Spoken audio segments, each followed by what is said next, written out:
Sometimes to stand in front of the huge monumental bronzes is quite overwhelming, and I feel that such great artistic statements can't really be bettered. But then on another day, I'll find myself handling a small drawing with the most amazingly delicate line, and in some respects that can't be bettered either.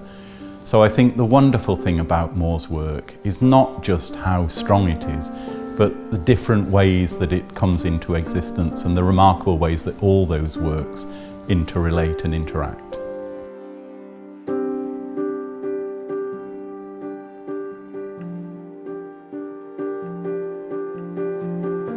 We're in what is now known as the top studio. Both this studio here and the studio next door, the etching studio, were Moore's first studios here. Moore moved here in 1940 when his studios in London were bombed. This space here was always used for sort of enlargement, so the works from maquette up to working model size and even larger were done in here, predominantly sort of plasters but also carvings.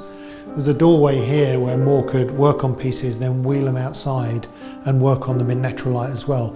Moore was concerned about the flattening effect of electric light, so chose to work outside as often as he could, and even created transparent plastic studios that could be used to enable daylight to fall from every angle and its changing characteristics.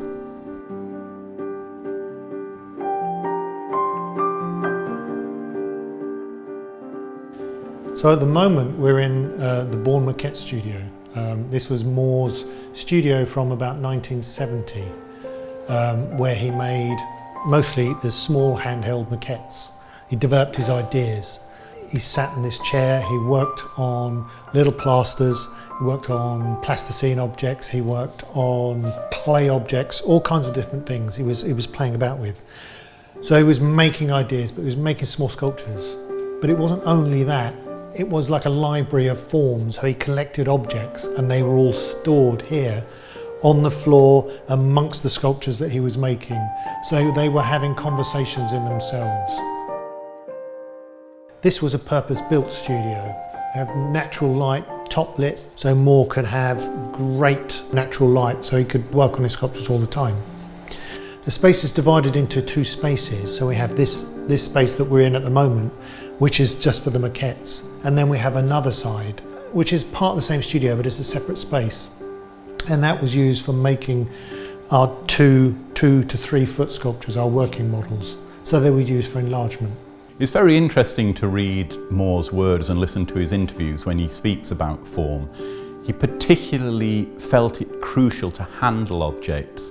One famous monumental bronze locking piece, which Moore made later in his career, came about as a result of him handling stones and forcing them together to create a lock between two stones. And those forms were elemental in determining the way that Moore set about creating his own artistic interventions.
yellow brick studio, but it was originally built in 1958 as a showroom. It's almost like a gallery space on the estate.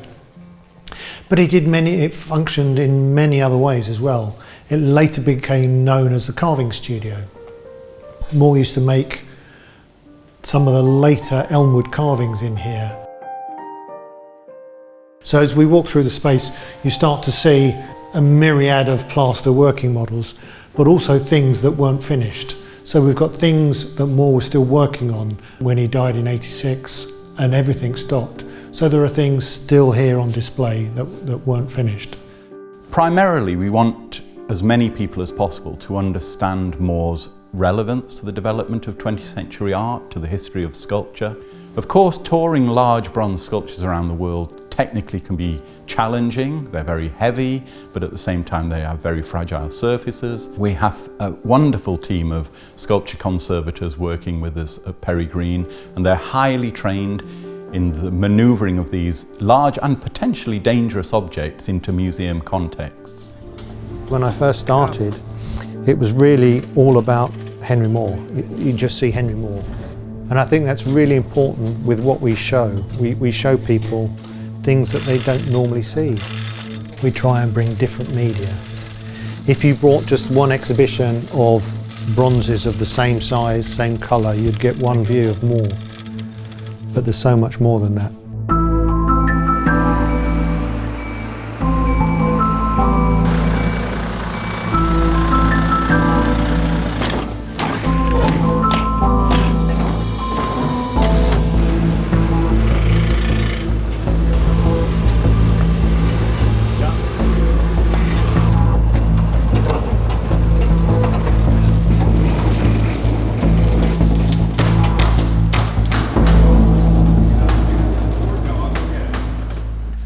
Henry Moore set up the foundation to his name in 1977 to ensure that his work could be seen by future generations. The work that we do today at the foundation is very much along the lines of his wish to promote and show his work globally. So we organize a large number of exhibitions all around the world, like this one, of different sizes. They can be small exhibitions or larger exhibitions like this one. We have selected with the curator here at Beelden aan Zee a selection of works that are representative of Moore's entire career.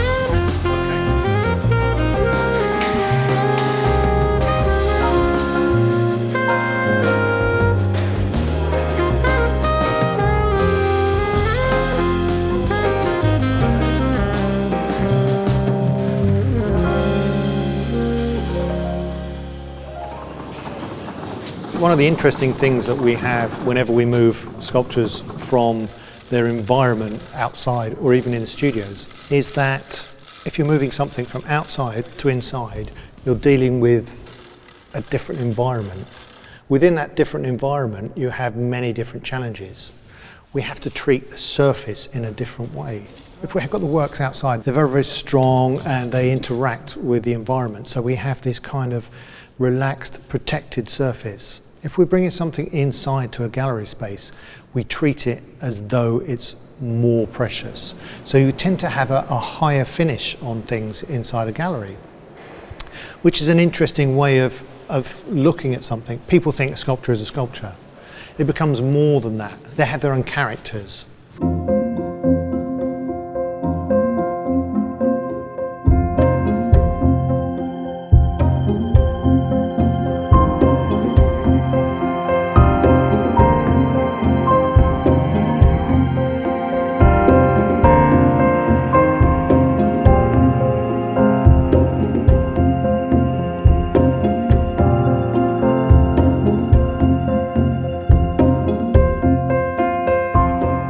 Beelden aan Zee is a perfect venue to show Henry Moore's work. He always conceived his sculpture to be shown indoors as well as outdoors. His preferred place to show sculpture was actually in the natural landscape, but he also very often created pieces to be shown out of doors in architectural settings or indoors. And here we have a combination of all the three options, and it is therefore a perfect place for a Henry Moore exhibition. Moore worked in so many different materials. He made sculpture in multiple media. He worked in bronze, he worked in plaster, we've got fiberglass, we've got porcelain, we've got silver, we've got gold, we've got wood, we've got multiple different media. And I have to look after all of these objects. When I mean I look after the sculpture, I have to look after the condition of these things. I have to restore these objects. I have to make them look like they're new. For me, when we do shows, one of the most important parts of the show is to make the viewer think that they're looking at something for the first time. We're not showing them something that's old and is just toured around and looking very, very tired. We tend to try and make these things look good. How do we do that? If you notice, we've got two different bronzes here.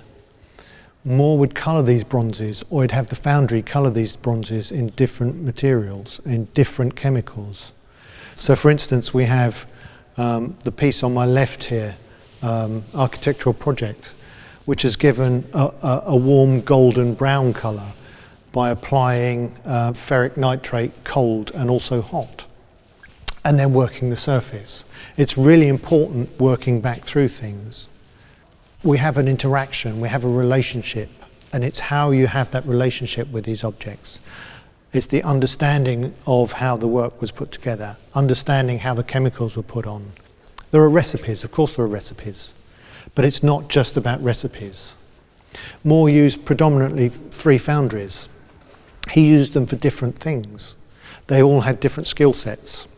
The patina makers in Berlin had a very, very painterly way of applying the chemical. Moore liked that. Here we've got a very, very smooth polished thing. Here we've got a textured kind of angular object with more texture that holds shadows. This holds light, this holds shadows. Henry Moore was an avid collector of found objects, such as seashells and bones and flints and stones, and he made several pieces casting directly into plaster, seashells that he had found or he was gifted by friends. And that was a method that he particularly enjoyed as a way of developing ideas for sculpture. In the exhibition you can find several examples of that, particularly this piece that was inspired very directly by a cow knee bone that is on display in one of the large showcases.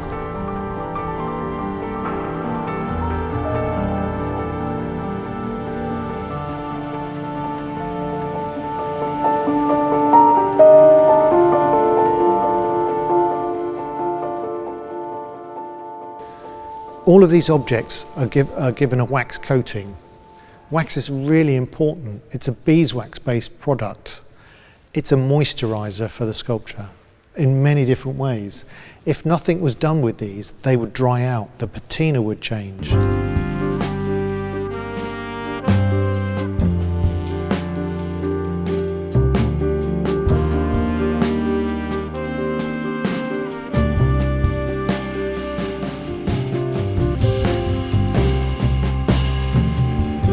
This exhibition has been carefully designed to encourage visitors to explore sculpture in the round.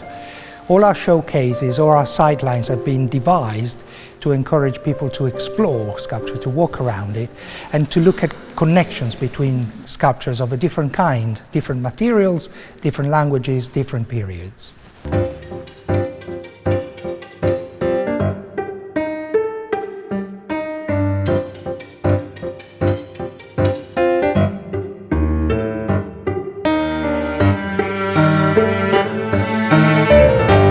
One of the great strengths of Moore's work is that it seems to speak to everyone. Moore always managed to make his work relevant. In the early 20th century, when modern art is split between surrealism and formal abstraction, Moore was one of the very few artists who kept an involvement in both groups. Moore understood the importance of abstracted form to enable his creative process, but he also understood the importance of relating his sculpture back to the human body, both in the relationship with the person and the sculpture, but also the way that so much of his work makes references to human form. And that very humanity, I think, is partly why Moore's work connects with so many people.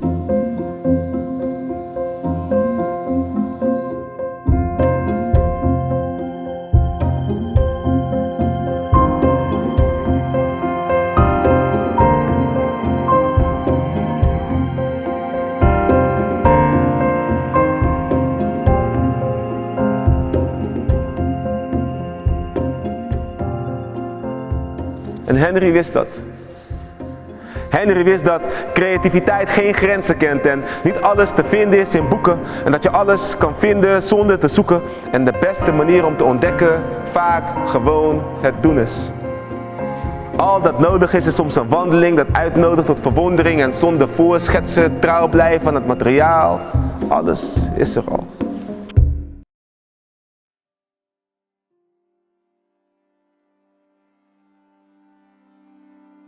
The opportunity to collaborate with the museum in Beelden on this particular project has been absolutely fabulous. The team in Beelden worked so well with the team from the Henry Moore Foundation, and only by bringing together our strong collection and that wonderful museum in such a wonderful way created a really perfect exhibition that was a pleasure for us all to be involved with.